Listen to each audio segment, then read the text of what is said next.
నీకు ఇలా అయిందని రాత్రి స్నేహం మాతో చెప్పగానే చాలా బాధపడ్డాం. రాత్రంతా స్నేహ ఏడుస్తూనే ఉంది. ఇప్పుడు కూడా కదిపితే ఏడ్చేస్తుంది. సారీ, నా వల్ల తను... అదేం లేదు, తను సరిగా మాతో ఏమీ చెప్పట్లేదు. అసలు ఇదంతా ఎలా జరిగింది? అవును గోకులు, నువ్వు స్నేహ కలిసి ఇంటికి వస్తారని మేము ఇంట్లో ఎదురు చూస్తుంటే స్నేహం ఏడుస్తూ వచ్చింది. అసలు ఏమైంది? ఏముందమ్మా, అంతా గ్రహచారం. గ్రహాలు సరిగా లేని వాళ్ళతో సంబంధం కలుపుకుంటే ఇలా కాక ఇంకెలా జరుగుతుంది? అదేంటంటే అలా అంటారు? మా ఊర్లో అందరూ మా కుటుంబాన్ని ఎంత గౌరవిస్తారో తెలుసా? ప్రతి పండుగ మా నాన్నగారి చేతుల మీదుగా మొదలు పెట్టేవారు. ఏ ఇంట్లో శుభకార్యమైనా మా అమ్మ చేతులతో జరిపించేవారు. ఎవరు ఏ పని మీద బయలుదేరుతున్నా మా అక్క చెల్లెళ్ళని ఎదురుదమ్మనేవారు. అలాంటి ఇంట్లో పుట్టిన నా చెల్లెల్ని మీరు అనరాని మాటలంటున్నారు, నష్టజాతకురాలని నిందిస్తున్నారు. నాకు చాలా బాధగా ఉందంటే. రేపు మీ అబ్బాయిని పెళ్లి చేసుకొని కోడలిగా ఈ ఇంట్లో దీపం పెట్టాల్సిన ఆడపిల్లను మీరలా మాట్లాడితే తనకెలా ఉంటుంది? తన ఆత్మవిశ్వాసాన్ని మీరలా గాయపరిస్తే ఈ ఇంట్లో తన తలెత్తుకుని తిరగలదా? మీరే చెప్పండి.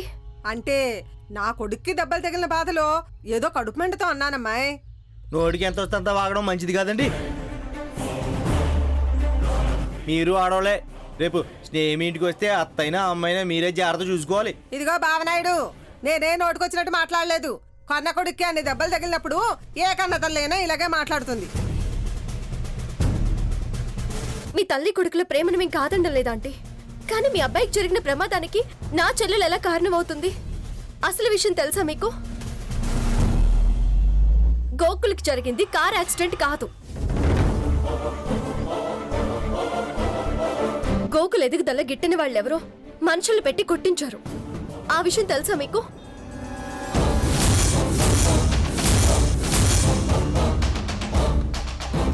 అయినా ఇప్పుడు ఆ విషయం ఎందుకులేండి? లేదు గోకుల్, నిజమేంటో మీ అమ్మగారికి తెలియాలి. తనకు మాట్లాడడం రాదు. తన తరపున నేను క్షమాపణ చెప్తున్నాను. ప్లీజ్ ఇంతటితో ఈ విషయం వదిలేయండి. నేను క్షమాపణల కోసం రాలేదు గోకుల్, మరొకసారి నా చెల్లిని బాధ పెట్టొద్దని చెప్పడానికి వచ్చాను. చూడమ్మా, ఇలా జరిగిందా నాకేం తెలుసు? వీడు గాని నీ చెల్లెలు గాని ఒక్క మాటైనా చెప్పారా నాకు? నిజం చెప్తే మీరు బాధపడతారేమోనని అబద్ధం చెప్పుంటారు. అది వాళ్ళ సంస్కారం.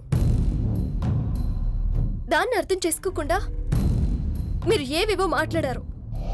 తనని చేసుకోబోయేవాడు తన వల్లే దెబ్బలు తిన్నాడని తిడితే ఏ ఆడపిల్లైనా ఎలా తట్టుకుంటుంది? నిన్నటి నుంచి ఏడుస్తూనే ఉంది. నా చెల్లెలు కంటి తడి పెడితే నేను చూడలేను, సహించలేను కూడా. క్షమించమన్నాను అపర్ణ గారు, మళ్ళీ ఇది రిపీట్ అవ్వదు.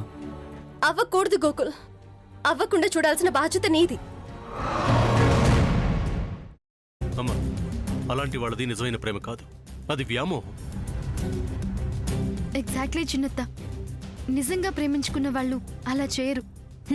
ఎంత మనసు విరిగిపోతే కన్న కూతుర్ని పట్టుకొని మా దృష్టిలో చచ్చిపోయా ఉంటుందా తల్లి? అది సరే అమ్మా, తన కూతురుతో తన మాట అనేటప్పుడు ఆమె మాటల్లో వ్యథ, కళ్ళల్లో బాధ గమనించావమ్మా? పెద్దబాబుకు బర్త్డే విషెస్ చెప్పు కూడా వెళ్ళాం కదా. ఊరికే ఎలా కాలిపోతుంది? మంట పెడితేనో పడితేనో తగలబడుతుంది.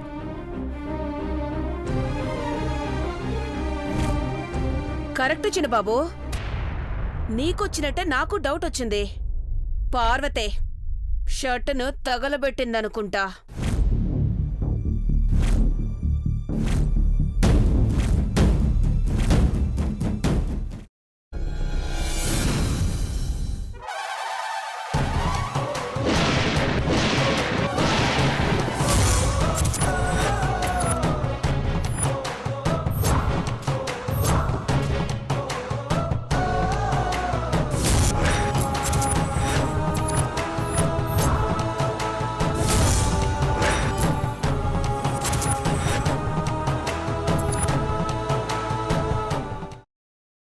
తర్వాత పొట్టు తీసేసి చాప్ చేసి పక్కన పెట్టుకోవాలి.